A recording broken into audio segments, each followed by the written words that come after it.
Welcome to the Growing Tall Poppies podcast. I'm your host, Dr. Nat Green, and I'm so excited to have you join me as we discuss what it means to navigate your way through post-traumatic growth and not just survive, but to thrive after trauma. Through our podcast, we will explore ways for you to create a life filled with greater purpose, self-awareness, and a deep inner peace. Through integrating the many years of knowledge and professional experience, as well as the wisdom of those who have experienced trauma firsthand, we will combine psychology, accelerated approaches, coaching, and personal experience to assist you to learn, to grow, and to thrive. I hope to empower you to create deeper awareness and understanding and stronger connections with yourself and with others, whilst also paving the way for those who have experienced trauma and adversity to reduce their suffering and become the very best versions of themselves in order to thrive. Thank you so much for joining me on today's episode. I'm super excited today to bring you our next guest on the Growing Tall Poppies podcast. It's my absolute pleasure to welcome a wonderful lady and dear friend of mine who I've only known for the past couple of years. But when you meet someone that you connect with at such a beautiful, deep level, it really feels like she's been a part of my life for ages. So I'm really excited to introduce you to her so you can get to know her today as well.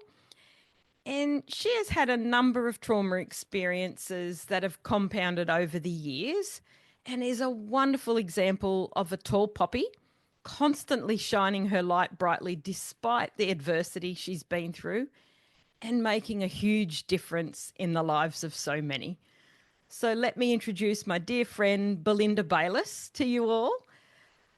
Belinda, or Belle, as I like to call her, is the founder and CEO of Flourishing Beyond Limits, a business focused on supporting women in midlife. Belinda is a midlife women's coach, mentor, and online educator. She's also a registered psychologist, registered yoga teacher, and holds a Master of Education. So she has certainly done a lot of amazing things over her career.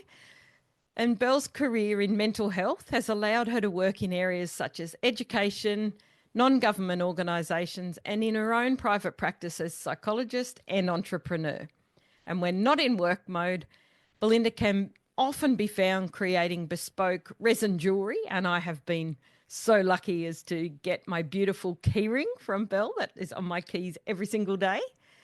And she loves to be out and about camping by beautiful Aussie beaches with her husband and her dog, or roaming around the triathlon world. So welcome, Belle. It's so great to have you here.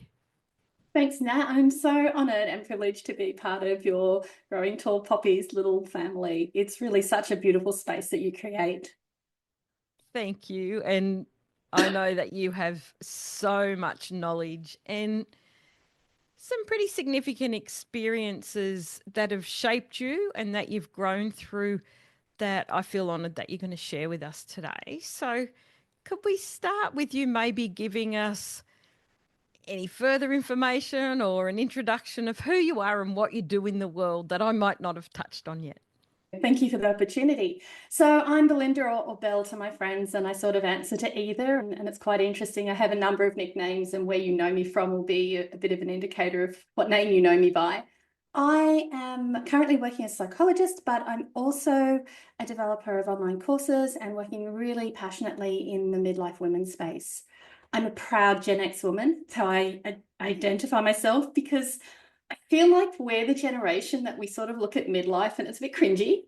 So while I do work with women in midlife, I'm probably happier being known as a Gen X woman because I think that holds a whole other element of there. So that work is really passionate, and I've always been involved in some way or another in sort of the space of change. So early on, I was a high school teacher. I moved across to being a guidance officer because the things I saw in my classrooms weren't to do with the way I was educating so much as what was happening for these young people in their lives. And that led me to be a psychologist. And eventually I worked across different parts. And it's always been that developmental lifespan. So I think that moving into working in that midlife transition point, which it definitely is probably just a proper evolution of my career. So it definitely sits in there. And I think part of my special interest in it is that I was actually diagnosed with cancer at 26. And one of the side effects of that, it was a women's cancer. And one of the side effects of that was sort of loss of fertility and moving into medical menopause with no information, no support. There was no preparation for it. It was really just, this is the treatment that you need. And the side effect will be that you'll probably lose your fertility or your ability to have children. But there was nothing about all of the other side effects that come with sort of medical menopause, or now we know about perimenopause and menopause. And all it was your periods are going to stop.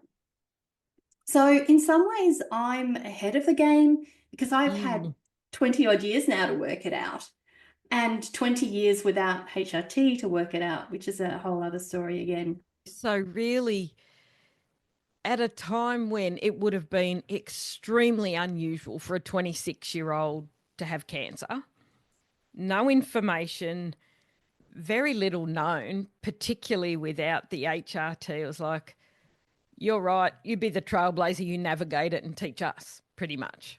Yeah, and at no point was HRT or any version of it suggested. It didn't Wow. even enter a conversation. The closest thing was I was 26. Part of the reason I was so aware that something was amiss with my body is that we were trying for a second baby. And so I was really in tune with what was happening. So when something wasn't quite right, I was very across it. But in that space of all of the treatment and things that went on, they decided that the way they would manage me going ahead was to put me on the contraceptive pill. Right. So that was what they considered to be sufficient hormones. But if you take the mind of somebody who's just been through this experience and now, oh, by the way, you can't have any more kids. Oh, and by the way, you need to be on the contraceptive pill. It really was such a tricky space. Oh, absolutely. So in there, not only the shock and the trauma of having cancer, but then that grief of, and you're telling me I can't have any more children. Yeah.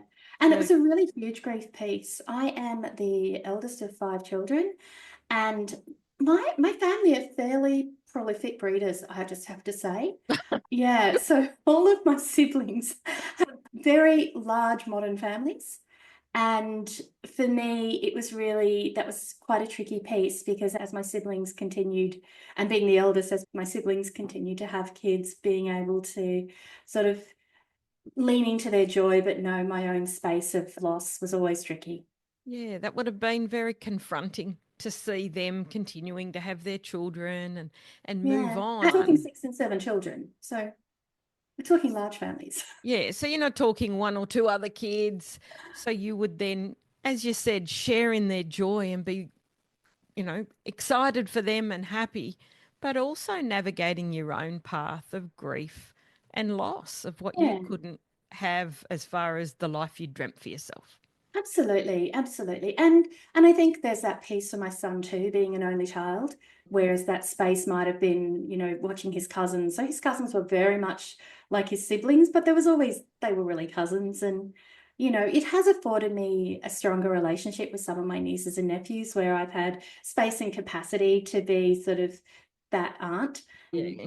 But it's not quite the same as Mm. actually, being a parent. And I mean, there has been another bit of joy.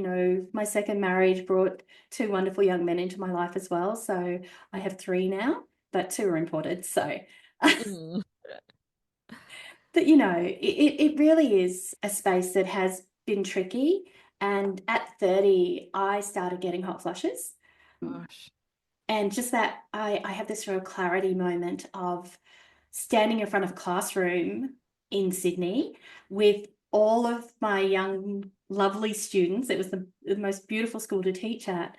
But they're all there in their blazers and they've got their scarves on, and I'm there in like a short sleeve shirt, just pulling at it, going, "It's hot in here, girls." And they're like, "Miss, it's not." Yeah, I can see Oh, that. And just, you know, that was at 30. So that wasn't managed by HRT until my early 50s when I found a doctor who actually would look into my eligibility for HRT, because the generic standard line that you get is you've had cancer, you're not eligible. And I think that that was pretty much along the way. But no, without that knowing that while my body was in that menopause state, it was years before my mind moved there. That was never made clear. No, and you wouldn't have had people to talk to about that because they wouldn't have understood it.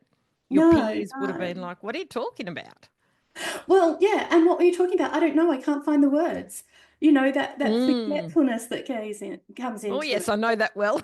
The tip of the tongue, like I know the word, or I know your name and I can't find it, and sort of mood swings, and not just hot flashes. There's so much more to this piece than just that. The Definitely. curious thing I found is that after moving on to HRT, I used to call my feet my old women's feet. So I'd get up in the morning and it would be like walking on like a bed of nails. It was Mm. so uncomfortable. And at the stage I was doing triathlons quite, you know, very much into them. And it just came down to, you've just got runner's feet. And I was really curious because I went on to HRT, and somewhere along the way, I realized I can get out of bed fine in the morning. Like nothing else has really changed. Wow. But just the impact it has, because estrogen receptors are all over our body. They influence so many things. It's not just the end of our periods. There's so many things in this space that impact us. And sometimes we don't know we've got something until it goes away. Yes, exactly. Yeah.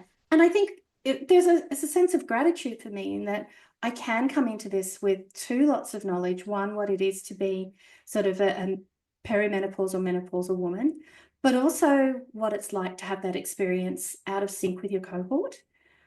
And it's Mm. left me in some ways ahead and more curious and mindful about it than others who may not have had the same experience.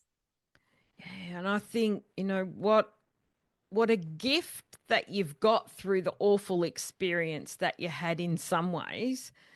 But of course, it didn't always feel like that. No, no. Yeah, Although it's quite interesting when we talk about trauma and post-traumatic growth.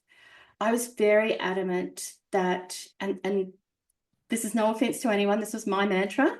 absolutely. Um, and it was going to be more than a rogue cell that took me out. Like if I'm going out, it's going to be a bus. Like it's going to be big. I'm not being taken out by a dodgy cell. And I think that that stayed very much with me. And you know, through treatment, because I had 8 months of extensive treatment, I did lose all my hair. I gained weight on the steroids. I ended up with like moon face and all Mm. those fun things. But I had this mantra, and it was like lose a little hair, gain a lot of life. So that it was those type of things of just trying to picture the future and stay in the future that really I think was very beneficial to my treatment regime.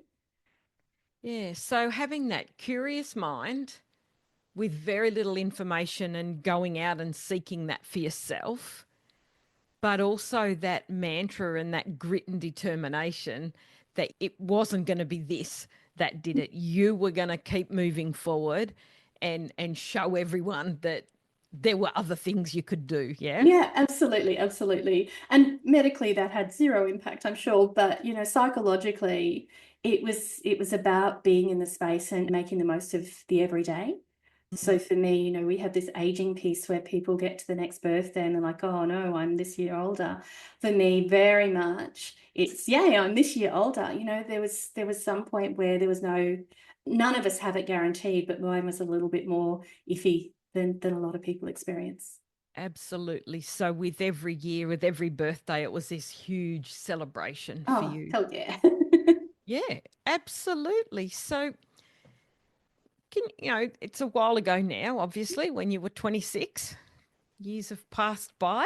Yeah, I'm not 27. I know I look it, but No, no, maybe 28. cheers. No, no, I heard you say Gen X. I'm Gen X, so I know that. I'm hearing you. And now Yep. that I know that every morning when I get up, my feet is not something I have to put up with, I'm going to look at my alternatives. So you've already helped me with a wealth of information, and I know you've got more to come. So think back those few years ago. How did you initially cope when you were navigating this path? You weren't really sure. Here you were at 30 having hot flushes, not really sure what was going on. Yeah. Look, I think early on, while I was curious, there wasn't a lot of information available. It was really just, well, I think my story is probably similar to any woman who's going through perimenopause, and that is I wasn't really aware of everything that was going on and that it was linked to my hormones. But the second thing was it was just to suck it up. This is what we do. It's like, oh, you're a little bit hot. That's okay. Don't wear a jumper, or make sure you have a fan with you, Mm. those type of things. And I have memories of my nana who always had a wet cloth with her in the back of her neck. And it wasn't until I found myself in that space where, I'm just burning up from the inside. I used to call them my power surges. I like that. Yeah, so I used to talk about power surges. I've got this internal heating that's amazing. It wasn't until sort of I started being curious and exploring, but there's a really poignant moment, and that was my bestie's a nurse, and we're breakfast people, so we were doing breakfast, and I was saying something about starting to forget things. And I have this saying that if you've ever heard me talk, it's, I used to juggle 7 balls and be fine, and now I've got like 3 and 2 are on the ground. Like I I can't love it. seem to keep it together. And I'm forgetting words, and I'm sitting with clients whose story I know, in the back of my head, but I can't bring their name up. Mm. Like it was those really horrible moments that are really, you start to second guess what's happening cognitively. And I was Absolutely. describing this to my friend, and she's like, well, it's perimenopause. And I said, no, like I've been in menopause for years. And she said, your body might have been, but your brain's catching up. And it Mm. was just this light bulb moment of, what? Why hasn't anyone told me this? How was I not aware that there's this other piece? And I think I started exploring further there. I do remember going to a doctor who had a really long wait list, who friends had seen with good results for HRT, and going and seeing her. And the two things I walked away with was, she said I probably wasn't in menopause because my husband wasn't ready to kick me out and my children didn't hate me, which I thought Oh, was a really interesting concept. And that's nice of her. doesn't that lean into how we see midlife? And also, because I'd had cancer, there were no double blind studies to say that I could go onto HRT, and I was just not eligible. Mm. So it was really a space of, I just have to, suck this up and put up with it. And you put things in place, your wardrobe, I've got a wardrobe of beautiful jackets that never get worn, and those type of things just became my Mm. normal. And I think that going back, it wasn't until I started seeing those dribbles of perimenopause on social media, started reading about things, seeing other women start to go through this and be, that I started like, I need to research this and find out more. And through that, I was lucky enough to be able to find, through the Australasian Menopause Society, I found a GP who has a special interest in this area, and I was able to see her, and she basically indicated that my type of cancer doesn't actually put me at higher risk if I'm on HRT. Oh, My risk is okay. the same as any other woman, which is incredibly low, and that I could start. And she was so lovely. I'd seen her in the morning and she rang me back that afternoon, and we Wow. made an appointment to start there. And I have to say it's been amazing. And although I've got a hiccup at the moment in that my hot flushes are back, and I'm not sure why, because we know it's all a tested and tried piece. And I can just say, I really didn't miss them. Oh, I bet. So, how long ago did you start the HRT? I've probably been on it just under a year. Okay, so when you started that HRT, what Yeah. did you notice? I think there were a couple of things, and excuse my overshare, but one was the hot flushes were gone. Hmm. But two is I could sit on the couch with my husband with his arms around me without going into this heat space, which I'd never Mm. really put the two together. And it was just lovely just to be able to sit next to him and just lean into him and not have to remove myself because it was too hot. Wow. And that was such a joyous piece for me. Yeah, something that most people wouldn't even notice, but because you'd lived with it for so long anyway, that was a given that, oh, I can't do that.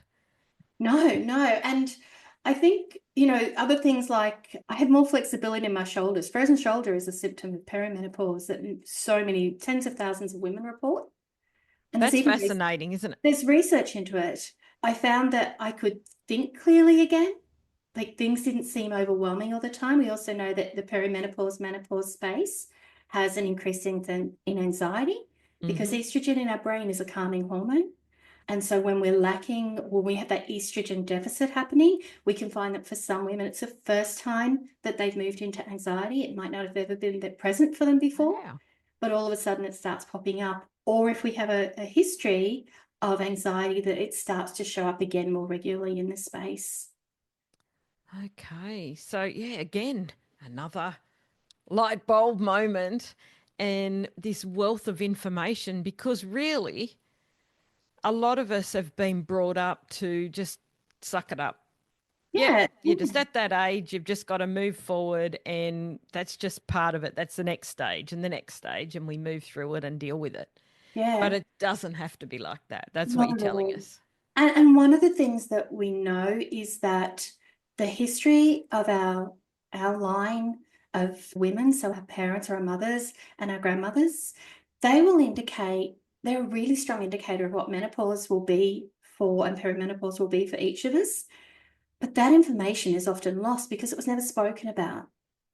Isn't that interesting? And when you say that, for me, my mum was diagnosed with cancer at 43. She certainly wasn't in perimenopause or menopause. So she too was forced into menopause, and I never had anyone to ask those things. And then she passed away when she was 51. So I've been navigating this myself because my beautiful sister was diagnosed with cancer and again hadn't been menopausal as well. So I'm the only one who hasn't been forced into menopause through cancer. So it's Yeah, a very strange journey to be navigating when you don't have people to ask. And they yeah, wouldn't have told you anyway, probably back yeah. then. It's also a different journey because women who will naturally move into perimenopause, so the symptoms that come with the declining estrogen levels, they're sneaky. Like they're incremental. It's not like one day we wake up and we have no estrogen. They are incremental. So we see them they sneak their way into your DM, so to speak. And sometimes it's not until they're gone, like my feet and my shoulders. I didn't even realize that they were part of my experience Mm, until all of a sudden it's like, oh, look at that. I can do my bra strap up really easily. And if we think about frozen shoulder for women, mm. and the lovely underwear that's been designed for us by probably men, that space of having to reach backwards and do our bra up, and if our shoulder isn't functioning fully, if we don't have that movement, it actually starts to become life impacting. And Yes. not things that we can't get around, and women will work out ways. We're an intelligent species, Yeah. but it's that ease of which we do life that starts to become more questioned in that space.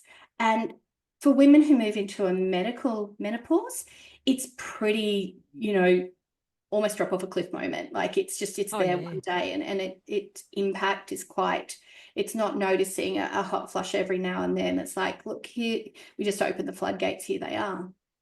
So Yeah. even in that space, their information would probably be, different to what your experiences are. And I think it's because, as awful as it's been, we get to thank people like you who have been through this and taken the lessons, the learnings from the trauma and worked out ways that they can navigate that path for us and blaze a trail so that you can share that and educate us and change lives in ways that we would never have been able to know had you not walked that path. So thank you. No, no, and Thank I appreciate that. But I also, I really probably, one of the things I would put forward is advocate for yourself in your own health space. So whether that's through something that's not right, i.e. cancer, whether it's menopause, perimenopause, all of those things, if your physician, your GP, whoever you're seeing, isn't sort of providing you with things that align or that you think are accurate, then get a second opinion and a third if you need. You know, if I'd have listened to that doctor who said that I was just totally ineligible for HRT, then without that sense of advocacy and agency that I went forward with, then I would still be sitting in that belief. And probably with a lot more anxiety and depression Mm. thrown on top of that, because you would have been felt like you were stuck in this hole that you couldn't get yourself out of. Oh, it's debilitating. Yeah. So Australia recently had a Senate inquiry into perimenopause, menopause, postmenopause, and it's really just the terminology. So perimenopause is any time leading up to the day, which is a 1 year anniversary from your last period. Right. Like menopause is 1 day, then you are in postmenopause. Oh, So one day. 1 day, because that's menopause. Menopause is the 1 year anniversary of your last period. And it's really tricky because as we move through that perimenopause space, what I know of it is that, you know, I'm really aware of some of the Facebook groups I'm on. People like, I got to 354 days and then now I've got to wait another year. Like, Isn't it because crazy? we want to label it. Whereas if we see it more as a transition, we know that all of these things are in there. We start estrogen decline around our mid-30s. Okay. So the average age in Western society for perimenopause to start showing up is early 40s. And we see menopause or postmenopause hitting around 51, 52 in Western cultures. It actually changes across cultures as well. There's some interesting research coming out about that as well. Very So interesting. some cultures will go into earlier and some will have it delayed from what we have as a Western experience. Well, I've officially had my 1 day of menopause very Yay! recently. So And how am I? we should have parties. We should celebrate this because this part of life comes with a whole heap of freedoms. It does. It does.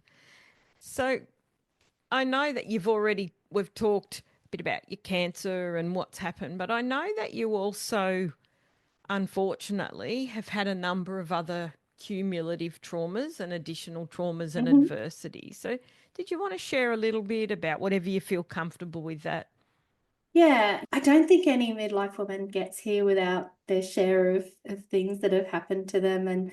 And so, you know, early on in my sort of 30s, I separated from my husband for a while and we ended up getting back together, but eventually divorcing. So that's always a tricky space, that Hmm. where am I now and what do I do?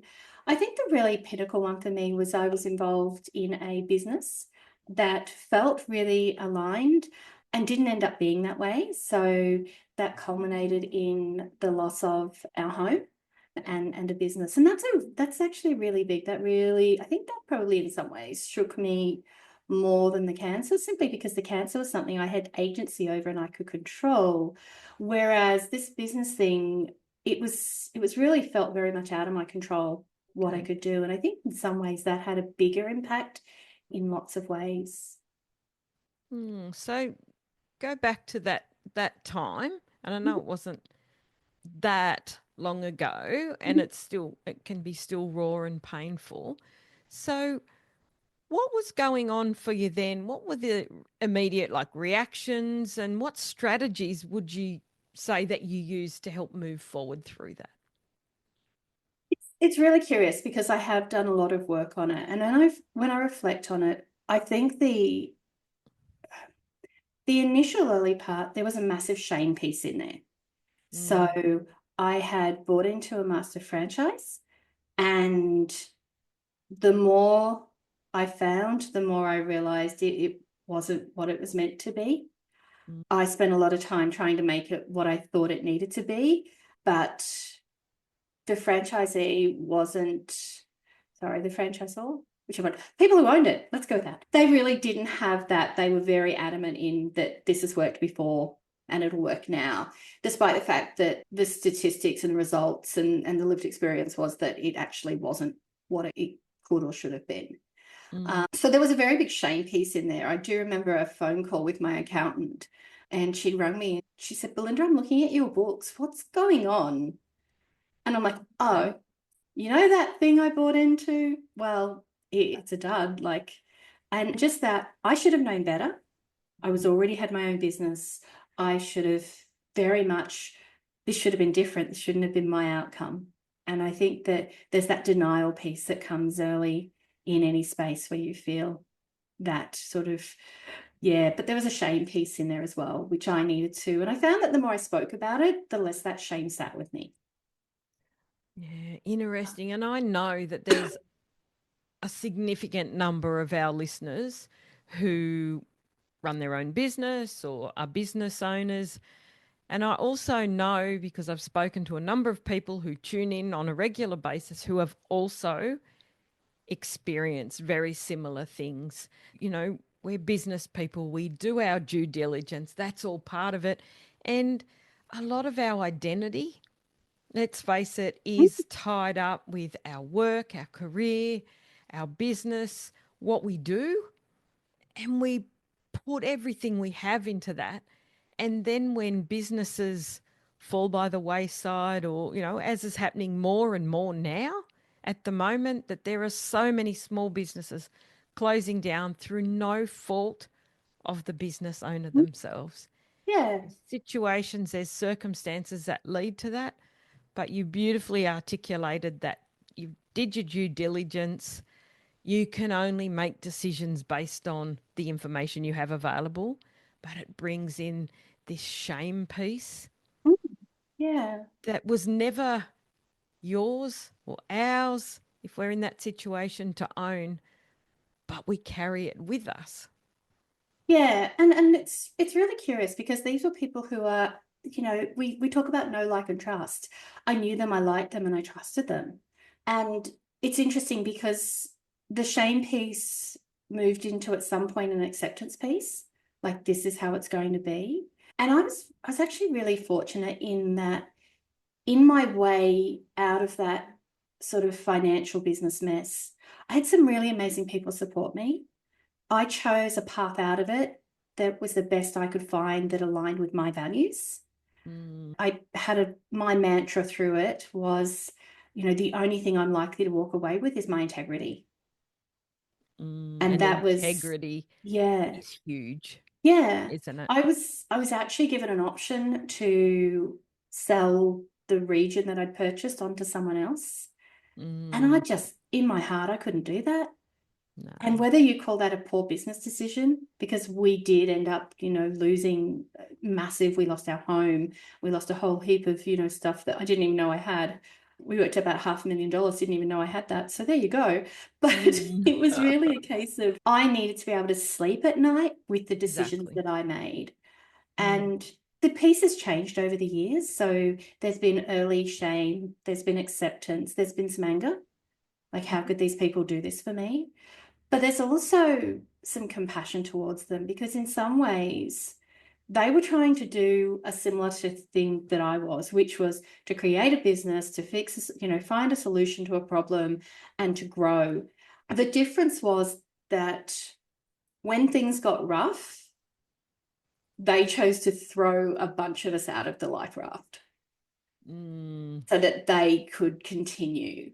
So I think that was the difference between Mm. I at no point felt I could throw anyone out of the lifeboat so that my journey could keep going. Yeah, So there's a compassion piece in there and a piece that comes with it that I didn't see them for who they were, but they have to live with who they are. exactly. And you might have lost a lot of things, but as you said, you kept that integrity and you made a choice that was a decision you could make to not pass on more things to other people and then not sleep at night because you'd feel guilty. Yeah, yeah. I literally had a phone call with somebody where they'd asked me, like, this person is interested. You just need to tell them it's doing well and it's doing this and it's doing this. None of which was true. And the only thing I could say to that person was, I think you really should look a bit closer and look at your numbers. I think you should speak to lots of people. Mm, It's quite interesting because I've now view that alignment with my values and my integrity. That was actually a protective barrier for me. yes. So I came out of it okay. Yes, it's definitely has an impact. Like even Yeah. today, it's like, oh, why would I do that? I might just fail. So there's definitely that piece that still lives there. But at the same time, I'm really aware that other people who were involved in the same space have ended up losing sort of psych registration, and they've lost businesses and homes and relationships and marriages. So I'm not sure. I think my understanding is there's maybe 2 relationships that are still intact from the people I know in that space. Oh my goodness. Because it's a lot of stress to carry. Absolutely. So when you look back at that period, and again, you already had other trauma and other strategies to work through that, what were some of your biggest roadblocks or obstacles that you faced during that period? I think it was sort of the pride, ego, shame piece that was probably my biggest obstacle. I didn't reach out for help when I could have. I didn't go into the space and look at what I could have done differently earlier on. So there were people outside. It was very kept in-house, and that was encouraged that I only speak to the people who were in-house. Of course. And, hindsight is beautiful. But in hindsight, reaching out and maybe seeking more support outside of, my own little sphere there would have been helpful earlier. When I did reach out, I had an amazing lawyer who supported me through it. And we went with an insolvency accountant as opposed to going legal. Okay. And he was amazing as well. He became my barrier. So when I was getting some really interesting letters, I would get them and I'd just ring him and he'd say, "It's fine, Belinda, don't worry. I'll address this for you. They need to come via me, not via you." And it was really lovely that there were people in the space. And it was really interesting because it was actually a lawyer who put me onto the insolvency accountant. So not the same lawyer, but a different lawyer. So there were people in the space who were willing to offer, real wisdom and support and advice. And I think that if I could reflect on the piece and do anything differently, it might have been to reach out earlier. Okay. So how did you find the strength to keep going when really it hit rock bottom, you lost so much? What helped you navigate that path? Again, I think there's a little bit of stubbornness in me. Oh, do you think? It, Never. maybe. I think it also comes back to a little bit of that I'm not going to be taken out by a cell. It's going to be something bigger than this. And it was really that I think acceptance is so important, that this is what's happening. But this defines part of who I am, not who I am. I am a Yeah. business person without a doubt, and I'm a proud entrepreneur. I am a, kick-ass Gen X woman. I am a mum. I am an aunt. I am a wife. I am putting these all in the wrong order. Sorry to, the people above. But, There's no right order. I'm a daughter. My husband probably would have liked me to say wife first, but, because he puts it, well, he supported me through all this, so he really does deserve a whole lot of kudos in there. But I think that we are so many versions of self. We're not a single self, and I think that's really powerful in the space. And like many people who move through trauma, for me there was also a faith piece in there. So I actually I didn't rediscover, I discovered sort of a stronger faith for me. And I think that was a really important part in the piece as well. And it's interesting you say that, because that is the one, if you were to say a golden thread through all the Growing Tall Poppies interviews, the one common thing, there's lots of things that a lot of people have said have influenced them, but that one thing that every single person has had is faith. And the episode last week with our beautiful friend Tatiana talked about faith and spirituality, and faith can be in anything, but it's having faith in yourself, but also something outside of ourselves. Yeah, without a doubt. I had always been, so I grew up in a Christian household. I did Sunday school and Sunday school camps and Same. and that was a really lovely space for me. But as I grew, I didn't find the same resonance with church, and I didn't find that same resonance with some of the Christian teachings or the way I saw them enacted, I think. And I lent into a curiosity to Buddhism, being a religion of compassion and non-attachment and right word, right deed, right action. Yeah. And in that space, I feel like I moved into that discovery and started attending my local temple, and those things I think helped keep me on the right path. In Mm. fact, further on, I went to work for another psychologist, and it's a really toxic workspace. But the thing that really motivated me to leave was that the actions I was being asked to do in the space weren't aligning with how I see myself as a good person, whether that's as a Buddhist, whether that's as someone with integrity. That space of just needing to be really true to who I am is probably the most important piece. And whether we call it faith, Buddhism, spirituality, I think that is such a protective factor, is having that self and knowing that you are true to what you believe. Absolutely. So getting really clear on what is important to you and your values, Yeah. values, identity, and faith in whatever works for you, because everyone's faith is going to be different. Yeah, yeah. And we certainly know through research and through lived experiences that in time of trauma, we will often turn to faith.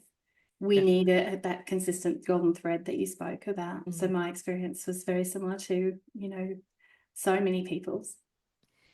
Yeah. So thank you so much for sharing, being so openly vulnerable and sharing such significant periods in your life. So, if you were to look at it, do you think there's any specific qualities or personal attributes that you would see as key for moving from trauma to post traumatic growth? So, you've talked about faith. Is there anything else?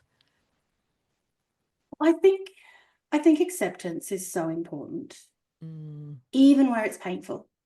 So yes. accepting that these things have happened can be really painful, and it doesn't make them fair. Like, fairness is Mm, fairness is some, fairy tale thing, yeah. that there's a whole heap that happens on this planet that isn't fair, that doesn't sit in justice. And I think if we spend our time just trying to seek justice or it to be equal, or that type of thing, we can waste a lot of energy that we could use on healing or that we could use on moving forward. And I think that energy piece, where am I going to put my time and my energy? I'm really aware after the business thing, there were quite a few people who continued to use their time and energy pursuing what they felt was some type of recompense or equality, or that type of thing. Mm, And I saw horrendous health impacts for some people. As I said earlier, relationships broke down. A very dear close friend of mine, through the stress from that, has ended up with a really chronic impact health condition, and just such a generous human who was trying to do the best. So I think that if we can accept that it's not fair. yeah, I think that you've really highlighted something that I feel quite strongly about as well, that if we focus on it's not fair, it can bring us all so undone, because we know that fairness doesn't come into it. There's so much awful stuff that happens that isn't fair. But if we look at it, life isn't fair, but we deal with it every day. Yeah, It's how do we deal with it? So if exactly. we've only got to look at children who, you give them two pancakes and one is bigger than the other, like that's not That's not fair. fair. Or if it's something they don't like, people don't like Brussels sprouts. I think they get a bad rap. I like them, but it's a common one. Oh, they got more than me. I have to eat. Oh, I got more than them. That's not fair. So if it's a pancake, having more is a benefit. If it's Brussels sprouts, having more is not. So there's never going to be fairness. If we can treat people as fairly as we can, and if we cannot get wrapped around the axles about whether it was fair or unfair, then we save that energy for what we want to do going forward. We don't allow our life to be dictated by the poor behaviours of others. Absolutely. I think you've hit the nail on the head there. And really, it's about bringing it back to a choice that we have on how we choose to respond or react but hopefully we're choosing to respond and we're navigating the path as best we can with the resources available to us at the time. Some Yeah, days will be more of a challenge, other days it might be a little bit easier, particularly when we're in the depths of the trauma and moving out. absolutely. And I think the other thing that sits really strongly in there is the notion of power. Now, when I say power to people, people all get a little bit cringy because it's not a word that we like. But people will have power over us, and we have power over people. There's power over, there's power with, and then there's autonomous power. And Mm, so we can choose what we do with our power. We can choose to help others. We can choose to help ourselves. We can choose to make other people's lives worse if we use power the wrong way. But I think knowing that we have the power to get up in the morning and say, today's going to be a good day, or we mm, can get up in the morning and say, I'm not going to allow this to define me. Like these are things that we can do with the power that we hold for ourselves. And I think that's a vital part of the piece is realizing that we have the power, even in the space of losing everything, I still had the power to be the person I see as nice, kind, and compassionate, to hold my integrity, to do what I could as close to my values in that space. That was the power that I held throughout the whole thing. They didn't take my power away. They didn't, mm. they didn't diminish it in every way. They just moved where I had to have it. I think that is absolute one of the best gold nuggets I've ever heard. And I think I'd love you to say that again for the people that are listening, because I know that a lot of people who listen to the podcast have had lots of different types of trauma, sexual abuse, childhood abuse. And I think that that is as I said, a gold nugget. If you can help them retain that power or give power where power Yeah. can go appropriately. So power is incredibly important, and we all have power over ourselves, that autonomous power, and we get to dictate who gets that and who doesn't. We get to dictate where we put our energy into it. And while people may try and steal it, we only give them what we allow. I love that so much. And I think that feeds beautifully into the area in which you're working now around trauma and midlife women.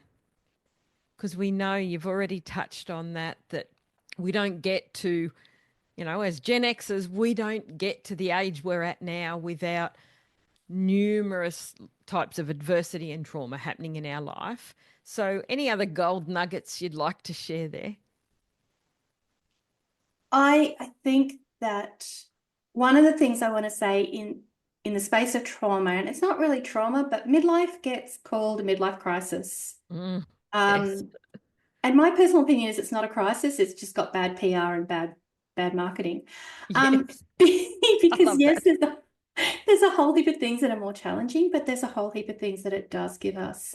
And one of the things we know is that it changes our level of estrogen in our brain, which means that there's that old saying that older women have less somethings to give, and you can put whatever word you want in there. So I'll try and keep it, Oh, G-rated. I wonder Um, what you mean. I have no idea.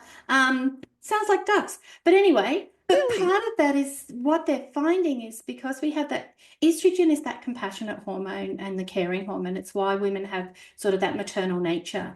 Yeah. As it diminishes and we get older, we don't need to actively be in that caring role. We don't have generally infants. And I Mhm. know that there are women in midlife who do have little people, and it's going to be a little bit more trying for them. Um, but we also can lean into the wisdom that comes with being able to take a step back and see the bigger picture. We're no longer in the front line as much. We can move back. We can lean into our wisdom. We can lean into the freedom that comes by midlife. Most of us are more established in careers, more established financially, Yeah. or we're established in our career and we're bored and we're changing. There's a whole thing, but we've got more space to be able to do that. And I think in that space as well, when we look at trauma, I think it allows us a space to reflect on what we've lived through differently. Yes. I think there's value and space in that wisdom. Yes, most definitely. So, one more question. I always ask this near the end. Mhm. What do you think your younger self would think of everything you've achieved? She probably wouldn't swear because I was a very meek and mild young person. I was the penultimate people pleasing good girl. And until my cancer diagnosis, my life was sweet. You know, there was nothing in there that gave any rise to anything being tricky or difficult. And I think that if you would have told my younger self what I have lived through, that she'd be astounded that I've come out the other end okay.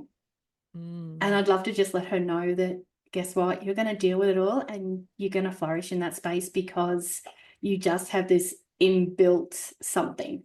And I wish we could define it, but it is, I have, you know, I've managed these things and I'm okay. I love that. And she'd be most grateful to hear that, with all the wisdom and knowledge and experiences that a Gen X person has to pass on and to bring along with them, because we all still carry that younger version of ourselves within us, don't we? Oh, absolutely. Nat, I feel like Gen X women we were the women who were told we could change the world. And now that we've all hit perimenopause and menopause, we are changing the world. Absolutely. You know, the amount of amazing women in this space who are doing the research and bringing forward all the information. So I think that we're very fortunate that we Gen X women are around doing amazing things like your Absolutely. podcast and like, you know, showing women that life doesn't have to be the crisis. You know, we're no longer going to be institutionalized with hysteria because we've hit menopause. Like, you know, we live in a different Thank time. goodness. I know, but that's our history. Yeah. And it's not that long ago. That's the scary thing. No. And I mean, really, when we reflect, women of our age, things are so different. You know, some of us had mothers that did work. They were the first ones who were able to work in other things that weren't just secretaries, Yeah. stay-at-home mums. We've been able to do so many things, and to have the knowledge and the ability to now be able to talk about perimenopause and menopause with the research and the information that is available to us, we can make such a big difference. Yeah, yeah. And there's so much coming out about midlife health and our links around things like osteoporosis, osteopenia, cardiac, dementia, and that type of space, and how we need to do things differently to have a long, healthy life, not just a long life. Absolutely. So, Bill, as we move to wrapping this conversation up, where can our listeners find out more about you and find you online? Yep. So the best place to find me online, and I regularly post reels because they're quick and easy, and I'm not lazy. I do things with ease. That's my new mantra. You can find me at Flourishing Beyond Limits, and that's both on Facebook and Instagram. There is a website under construction. It will be up ahead, but you'll find that out from my socials. And yeah, there's other things in the works. Again, if you're on my socials, you'll know first where those things are going to be launching. Excellent. And I would absolutely encourage all our listeners to head on over there, send you a DM, or Absolutely. like your page and connect with you over there, because you really, I love your reels. I love the wealth of information that you post, and I look forward to it every day. Wonder what I'll learn today. I'm just grateful that I found a space where I can serve and make a difference. I really want to be the ripple effect that helps change lives. Absolutely. And as you said, after having experienced menopause, medical menopause so young, you had so many years to do the research and test things out for yourself to see what works, what doesn't work, and who better for us to learn from than someone who's walked that path with lived experience as well as Yeah. the. Well, look, I just want to come back to midlife's not a crisis. Don't believe the hype. I love this so much. Absolutely. Midlife isn't a crisis, and you have the power. Absolutely. Absolute gold. Thank you so much for chatting with us today, Bill. It's been an absolute joy to have you on here. Oh, no, Thank I you. really appreciate you and I appreciate the experience. And, I'm thankful that this might be helpful for someone who's listening. I'm sure it will be. Thank you. Bye for now. See you. Thank you for joining me in this episode of Growing Tall Poppies. It is my deepest hope that today's episode may have inspired and empowered you to step fully into your post-traumatic growth so that you can have absolute clarity around who you are, what matters the most to you, and to assist you to release your negative emotions and regulate your nervous system so you can fully thrive. New episodes are published every Tuesday, and I hope you'll continue to join us as we explore both the strategies and the personal qualities required to fully live a life of post-traumatic growth and to thrive. So if it feels aligned to you and really resonates, then I invite you to hit subscribe, and it would mean the world to us if you could share this episode with others who you feel may benefit too. You may also find me on Instagram at Growing Tall Poppies and Facebook, Dr. Natalie Green.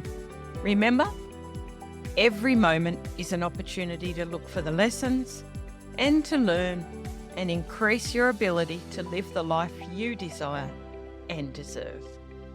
So for now, stay connected, stay inspired, stand tall like the tall poppy you are, and keep shining your light brightly in the world. Bye for now.